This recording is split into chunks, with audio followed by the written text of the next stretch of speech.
2026-27 సంవత్సరానికి 45 లక్షల మిగులుతో 2712 కోట్ల 65 లక్షల అంచనా బడ్జెట్ ను ఉమ్మడి తూర్పుగోదావరి జిల్లా పరిషత్ సర్వసభ్య సమావేశం ఆమోదించింది. ఉమ్మడి తూర్పుగోదావరి జిల్లా ప్రజా పరిషత్ 2026-27 బడ్జెట్ మరియు సర్వసభ్య సమావేశం కాకినాడలో జడ్పీ సమావేశపు హాల్లో జడ్పీ చైర్మన్ విప్పర్తి వేణుగోపాలరావు అధ్యక్షతన జరిగింది.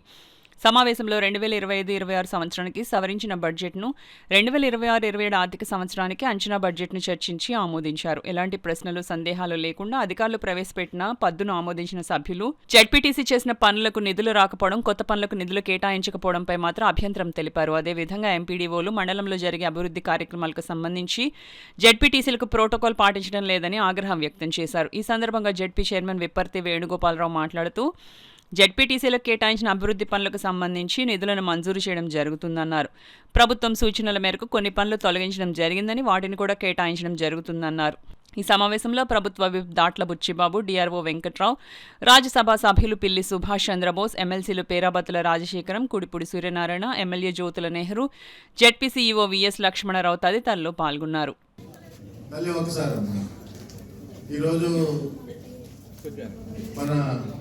ఉమ్మడి తూర్పుగోదావరి జిల్లా పరిషత్కి మొట్టమొదటిసారిగా విచ్చేసినటువంటి శ్రీ భూపతిరాజు ఈశ్వర్రాజు వర్మ గారు, సాయిబాబా రాజు గారు గౌరవ అధ్యక్షులు, జిల్లా గ్రంథాలయ సంస్థ ఉమ్మడి తూర్పుగోదావరి జిల్లా. అలాగే పెచ్చేటి చంద్రమౌళి గారు గౌరవ పర్సన్ ఇన్ఛార్జ్ జిల్లా సహకార మార్కెటింగ్ సొసైటీ వారు మన సభకు పరిచయం చేయండి. వారికి స్వాగతం కూడా పలకడం జరిగింది.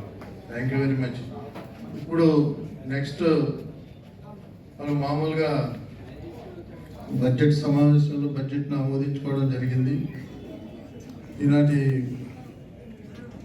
మన జిల్లాలో అమలవుతున్నటువంటి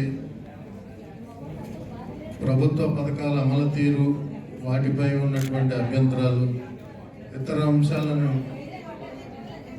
చర్చించుకోవడానికి ప్రారంభిద్దాము. ఆల్రెడీ మిగతా అన్ని ఇచ్చడం జరిగింది. ప్రజెంట్ పెండెన్సీ ఓన్లీ 10 కోట్లు 50 లక్షలు వచ్చిందండి. 45 కోట్లు ఒరిజినల్ శాంక్షన్స్లో 30 కోట్లలో 20 కోట్లు ఇవ్వడం జరిగింది. 10 కోట్ల 50 లక్షలు పెండింగ్ ఉన్నది. అది కూడా ఇప్పుడు మార్చ్ లోపు మనకి ఫైనల్ క్వార్టర్ మనకు రావాల్సి ఉన్నాయన్నమాట. ఈ బడ్జెట్ లిస్ట్ రాగానే క్లియర్ చేస్తాము. సో మన చైర్పర్సన్ చెప్పినట్టుగా, సార్ చెప్పినట్టుగా కొత్త వాటికి, పాత వాటికి పేమెంట్ లేనప్పుడు కొత్త వాటికి ఎందుకని మీరందరూ కాంట్రాక్ట్ ముందు రావట్లేదు. మాకు గత వర్క్ చేసామంటే బిల్స్ రాలేదు, మళ్ళీ జడ్పీ వర్క్స్ మేము టేకప్ చేస్తే మాకు బిల్స్ రావు కదా అని ఆవేదన అయితే ఉందని మీరు చెప్తున్నారు. సో ఇప్పుడు దాని గురించి మనం ఈ రీసెంట్గా ఒక 5 కోట్ల పైన మనం రిలీజ్ చేసాము. ఆ డబ్బులు కూడా అన్ని పడిపోయాయండి. ఎందుకంటే సీఎంఎఫ్లో ఒక్క రూపాయి కూడా మనకు పెండింగ్ లేదండి. జడ్పీ తరఫున మీ ఆర్డర్ పెట్టినా పడ్డది, ఇది పడ్డదండి. ఇంకోటి ఏంటంటే ఇప్పుడు సార్ చెప్పినట్టుగా అందరు జడ్పీటీస్కి ఈక్వల్గా మీరు కొంతమంది జడ్పీస్ ఆల్రెడీ ఇచ్చారు మీ లెటర్లో, మిగతా కూడా సభ్యులను కూడా ఇస్తే వర్క్స్ అవన్నీ కూడా మేము శాంక్షన్ ఇస్తామండి. ఇచ్చిన తర్వాత పేమెంట్ కూడా చాలామంది అంటే రిక్వెస్ట్ చేశారు, మా పదవి దగ్గరలో ఉందనండి. బట్ ఎప్పుడైతే ఏప్రిల్ మన కొత్త ఫైనాన్షియల్ స్టార్ట్ అవుతుందో ఆ ఏప్రిల్కి అవి కూడా తొందరగా కంప్లీట్ చేసి మాకు బిల్స్ పంపిస్తే అవి కూడా కొత్త శాంక్షన్స్ కూడా మీ టర్మ్లో మీరు 9 కాన్స్టిట్యూషనల్ జడ్జెస్ మైనింగ్ చేసేటటువంటి ప్రాంతానికి ఎక్స్ట్రాక్ట్ చేసేటటువంటి ఎనీథింగ్, ఆయిల్, గ్యాస్ కానీ లేకపోతే బొగ్గు కానీ ఏదైనా సరే రాయల్టీ యూ మస్ట్ పే అని చెప్పి జడ్జిమెంట్ ఇచ్చినప్పుడు 10 ఏళ్ళు అయింది. మన జిల్లా పరిషత్తు ఎందుకంటే రిలయన్స్ ఇక్కడ నుంచి వెళ్తుంది, సిఎస్ఆర్ ఫండ్స్ అని ఒక్కబెట్టి వాళ్ళు ఏదో కలెక్టర్ ఏదో వాళ్ళు కావాల్సిన వాళ్ళకి ఇచ్చుకోవడం, వాళ్ళ డబ్బులు మిగిలినంత మోసం చేయడం. ఏదైనా ₹1 కోటి పని ఉంటే 10 కోట్లు అడ్డుకోవడం ఎమ్మెల్యేలు. ఇది కరెక్ట్ కాదు. జడ్పీటీసీని బాధపడుతున్నారు కదా, వాళ్ళందరూ కూర్చోబెట్టండి, మీరు మీటింగ్ పెట్టండి. మీటింగ్ పెట్టి ఇప్పుడు ఈవేళ on records minimum 500 crores mining royalty మనకు రావాలి. దాన్ని తక్షణం తెమ్మని చెప్పి మీరు సుప్రీంకోర్టులో కేసు వేస్తారా, హైకోర్టులో కేసు వేస్తారా, లేకపోతే రాష్ట్ర ప్రభుత్వానికి విజ్ఞప్తి చేస్తారా?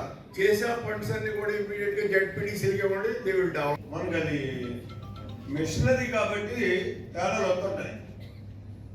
దాన్ని మార్చుకోవాల్సిందని మార్చుకోవాలి, రిపేర్ చేసుకోవాల్సిందని రిపేర్ చేసుకోవాలి.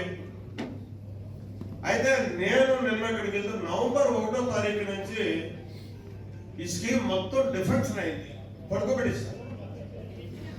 అప్పుడు దాకా కూడా చూసుకుంటే గత 4 సంవత్సరాలు బట్టి మనం చూసుకుంటే ఈ స్కీమ్ 4 సంవత్సరాల పరిస్థితి ఏంటి అని చెప్పి నేను ఒక రివ్యూ చేసుకుంటే 4 సంవత్సరాల్లో కూడా ఎప్పుడు 20% దాటి డ్రింకింగ్ వాటర్ అక్కడ ప్రజలకు ఇచ్చినటువంటి పరిస్థితి లేదు.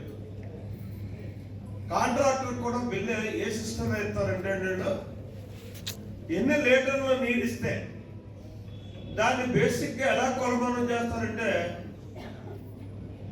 కరెంటు మీటర్ను బట్టి ఆ మీటర్లో ఎన్ని యూనిట్లు కాలితే ఎంత వాటర్ వస్తుంది, డిశ్చార్జ్ ఆఫ్ వాటర్ని క్యాలిక్యులేట్ చేసి ఆ మీటర్ యూనిట్స్ని